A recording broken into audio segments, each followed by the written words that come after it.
സ്വകാര്യ ബസ്സുകൾ ലാഭത്തിൽ, പിന്നെന്തേ അതേ റൂട്ടിൽ തന്നെ ഓടുന്ന KSRTCക്ക് മാത്രം നഷ്ടം? കടുത്ത ചോദ്യങ്ങളുമായി സുപ്രീം കോടതി.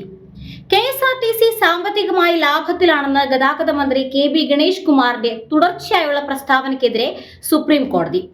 ലാഭത്തിലാണെങ്കിൽ പിന്നെ എന്തുകൊണ്ടാണ് വിരമിച്ച ജീവനക്കാരുടെ പെൻഷൻ ആനുകൂല്യങ്ങൾ വൈകുന്നതെന്ന് സുപ്രീം കോടതി ചോദിച്ചു.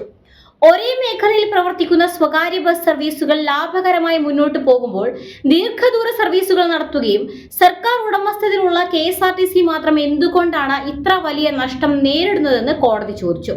ജസ്റ്റിസ് ദീപാങ്കർ ദത്ത, ജസ്റ്റിസ് സതീഷ് ചന്ദ്ര ശർമ്മ എന്നിവരടങ്ങിയ ബെഞ്ചാണ് ഈ സുപ്രധാന നിരീക്ഷണം നടത്തിയത്. സ്വകാര്യ മേഖലയ്ക്ക് ലാഭമുണ്ടാക്കാൻ കഴിയുന്ന അതേ റൂട്ടുകളിൽ ഓടിയിട്ടും എന്തുകൊണ്ടാണ് KSRTCക്ക് നഷ്ടം സംഭവിക്കുന്നത്?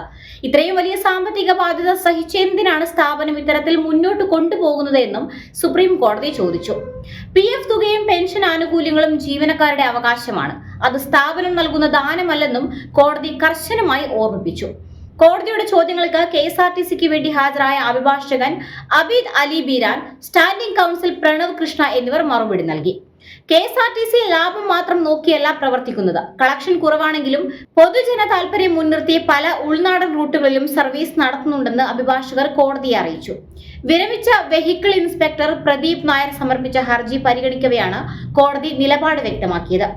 പെൻഷൻ വിതരണത്തിൽ കൃത്യമായ സീനിയോറിറ്റി പാലിക്കുന്നുണ്ടോ എന്ന് പരിശോധിക്കുമെന്നും ആവശ്യമെങ്കിൽ വിഷയത്തിൽ നേരിട്ട് ഇടപെടേണ്ടി വരുമെന്നും കോടതി സൂചന നൽകി. പെൻഷനുമായി ബന്ധപ്പെട്ട നിരവധി കേസുകൾ നിലവിൽ സുപ്രീം കോടതിയുടെയും ഹൈക്കോടതിയുടെയും പരിഗണനയിലുണ്ട്.